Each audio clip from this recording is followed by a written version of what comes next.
sa Quad Committee. So ngayong umaga, it's around 10:15 in the morning dito sa Pilipinas. At ako po ay gumawa ng immediate reaction kasi kanina I was invited by some groups to join tomorrow, November 13, Wednesday sa Pilipinas, para sana doon sa nalalapit na pagtutuos at pakikipaghamon ni Pangulong Duterte, no, sa mga buaya at mga ganid sa kapangyarihan at abusado sa pundo at poder ng mga kongresista. Hindi naman pala nila tinuloy para bukas ang pagpapatawag kay former President Rodrigo Duterte. Kaya nag-video reaction tayo kasi round 1 technical knockout si Martin Romualdez at si Marcos kay Digong. Good morning ka Eric. Okay mga kababayan, ito nga mga kababayan, mainit na reaksyon natin ngayon. Ito nga si dating Pangulong Duterte, pupunta na sana sa Quadcom, kaya lang natatakot itong mga buhaya, no, umatras kay Tatay Digong mga kababayan. Ang yabang-yabang nitong mga congressman, tapos kapag pinatulan na pala ni Tatay Digong, takot pala umatras. Tuloy natin ito panoorin si Kairik. Hindi pa nakasubscribe sa kanyang channel, pakisubscribe, i-subscribe natin si Kairik Silis. At huwag niyo naman kalimutan ang aking channel, Rom Iboy, pakisubscribe. Maraming salamat. Ito ang mainit nating reaction. Panoorin natin si Kairik tungkol dito kay Tatay Digong versus Tambaluslos. First time ko na panood live ka. Keep safe. Maraming salamat ha. By the way, mayroon na po akong computer laptop. Simple lang at saka yung tripod holder ng cellphone. Hindi ko pa po nadadala kasi ako po ay nagpa-set up ng computer. At yung sa cellphone naman na holder ay in-order ko na. So maybe mga a week from now at tayo po ay kasi pa-travel pa ako ngayon sa isang probinsya. Halong ka Eric? Yes. Kaya cellphone hold muna tayo by the hands, no? Sa kamay mo na. Hindi po natin maiwasan na mag-live ngayon sapagkat pumiyok at pumikit ang mata at umatras ang mga abusadong kongresista na gustong katayin at insultuhin at bastusin si Pangulong Duterte. Tumiklop sila. Bukas sana yung pagtutuos na yun. Yan ang Tatay Digong. Alam nila kasi na mas lalo nilang pinapagalit at inuudyukan ang sentimiento ng mamamayang Pilipino. The more that they attack, insult, and betray what has been done as a legacy of good political leadership and good governance by the Duterte government, lalo na ang kanilang pag-atake kay Tatay Digong. Walang patutunguhan yan kundi ang paggalit at pagsiklab ng panibugho at sentimiento ng mamamayan laban sa mga kurakot, incompetent at walang integridad ng mga politiko sa Kongreso. So round 1 pa lang tumiklop na nagpadala ng sulat at nagpalabas si Congressman Ace Barbers. Ang sabi niya, i-reschedule daw ang Quadcom invitation for the attendance of former President Duterte.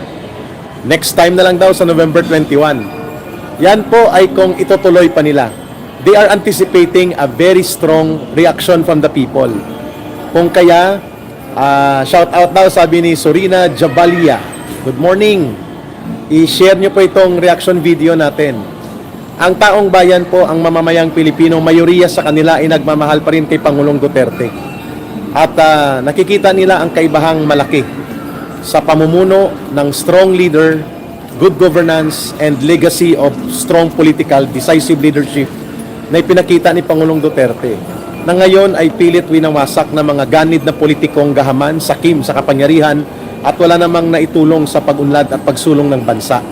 Yan pong dahilan bakit sila tumiklop, takot sila sa taong bayan. They are afraid of the people. Itong mga alipores ni Martin Romualdez, they are afraid of the people. At dahil dyan, ang taong bayan po ay nasa likod at kasama ni former President Rodrigo Duterte. Round 1 pa lang tiklop na. Ang nagde-destabilize po at nag-uudyok para magkaroon ng kaguluhan sa ating bansa are not the Dutertes. It's not Inday Sara Duterte, the Vice President. It's not former President Rodrigo Duterte. Ang nag-uudyok para magkahati-hati at magkawatak-watak ang mamamayan sa maagang laro sa maruming politika ay ang mga aliporis ni Mr. Marcos sa pangunguna ng kanyang pinsan, si Martin Romualdez, si Tambaloslos, at ang kanyang mga sakim, abusado, at mga walang respeto sa proseso ng demokrasya at mapang-abuso sa poder nila ng mga kongresista kagaya nila Saldico, nila Paduano, nila Pimentel, nila Benny Abante, no? Itong kulukoy na nagpapastor-pastoran. Yan pong dahilan kung bakit sila tumiklop. Supposedly bukas pong pagtutuos na ito. The former President Rodrigo Duterte took on the challenge na harapin sila sa Kongreso. At kung ano man ang kanilang atake sa war on drugs, ay lantaran po face to face. Nahaharap si former President Duterte sa kanila. Ay tumiklop sila mga kababayan.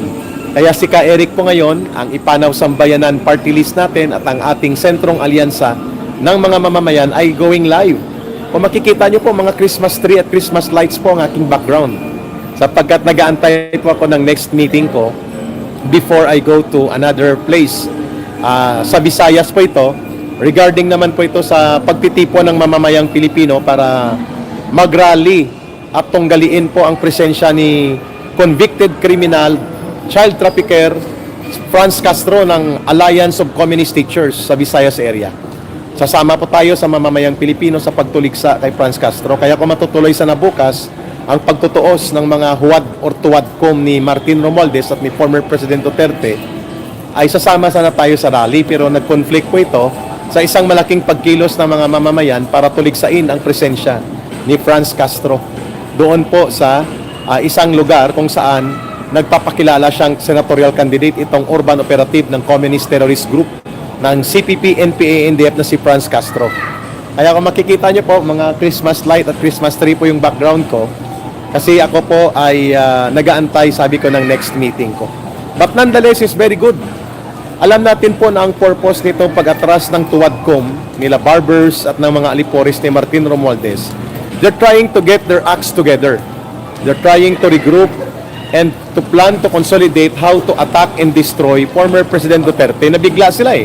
Hindi nila inaasahan na papatulan ni former President Duterte ang kanilang invitation na humarap at akala nila titiklop, maduduwag at magiging bahagang buntot ni former President Duterte.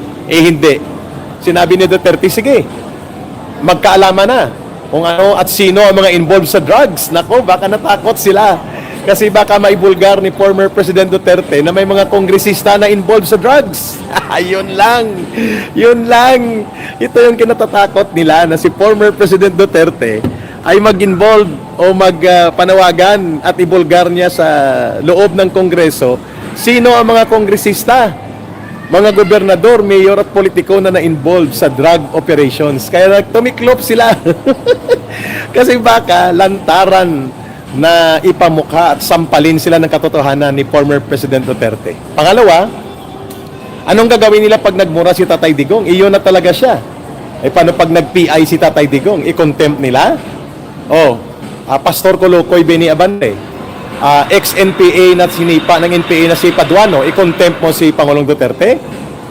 Kapag nagmura siya, baka i-expose ni Pangulong Duterte na ikaw ang dapat imbestigahan kayo sa extrajudicial killings nyo. Ang pinapatay niyo mga pulis at sundalo. Nagingi ka na ba ng tawad? Tapos mamagaling kayo kay former President Duterte? This is a very good development right now. Hindi pa po ito tapos. Sabi ko nga kanina, ang nag-uudyok ng destabilisasyon at political unrest sa bansa ay ang mga aliporis ni Marcos. The more nilang hinahabol, binabastos at sinisira, pilit ang legasiya ni Pangulong Duterte, and the more nilang inaatake si Vice President Sara Duterte, the more that they inflame, pinapalagablab nila ang galit ng mamamayan sa kanila. Kaya nag-immediate video reaction po si Ka Eric ngayon dito. Hindi ko nababanggitin yung lugar, pero ang ganda ng background ko, no? Paskong Pasko. Kaya itong mga buaya at alipores ni Martin Romualdez tumiklop. Hindi nila itutuloy bukas ang Quadcom invitation to attend si Pangulong Duterte.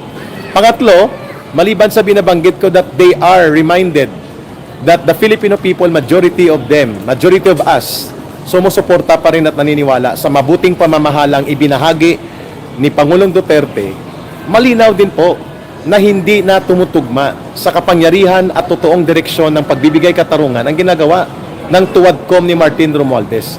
This is already a blatant and scandalous display of overreach power, abuso at lagpas na sa otoridad nila. Kung kaya makikita ninyo, nagdahan-dahan sila, they backpedaled, umatras sila, and hindi pa po yan tapos sapagkat magpaplano sila how to attack former President Duterte. Pero may kasabihan tayo mga kababayan, you can never put a good man down. Kasaysayan na pong nagpapakita niyan. Good morning, good day kay Wina Silva. Ganda bag ng background mo kay Erika. Christmas na Christmas, oh. Nagtambay lang pa ako dito. I am about to meet a very good friend para po sa aming isa pang meeting. Huwadkom, tama po. Huwadkom din. Ulitin ko po, tatlong factors yon. The popularity of former President Duterte does not wane or is not diminished. Even though he is no longer the president, ang suporta, tiwala at pagmamahal ng mamamayang Pilipino na sa kanya pa rin. Na-realize ito last minute ng mga tuwadkom aliporis ni Martin Romualdez. That is why nagmaniobra silang i-cancel ang attendance ni Pangulong Duterte para bukas sa isang pagtutuos. Political confrontation sana ito bukas. Number 2, na-realize ng mga alipores na ito ni Martin Romualdez sa tuwadkom that the people are not with them. Ang mamamayang Pilipino, ang mayoriya ay tumatangkilik at nagmamahal pa rin sa legacy of leadership ni former President Rodrigo Duterte. Taong bayan po ang kasama ni Rodrigo Duterte. Yan ang wala kay Marcos, yan ang wala kay Romualdez. Ang pagtitiwala at pagmamahal ng mamamayan, you cannot force upon them. You cannot force the people to love you. Rodrigo Duterte was a rockstar president in spite of his imperfections, and the Filipino people embraced his leadership. Na-realize nila yun ang pangalawang faktor bakit tumiklop sila. Taong bayan ang kalaban nila. Pag-ipilit nilang bastusin at apakan at pagsamantalahan ang presensya ni Pangulong Duterte bukas, supposedly. Ayun, may pakulay si Rory Noy.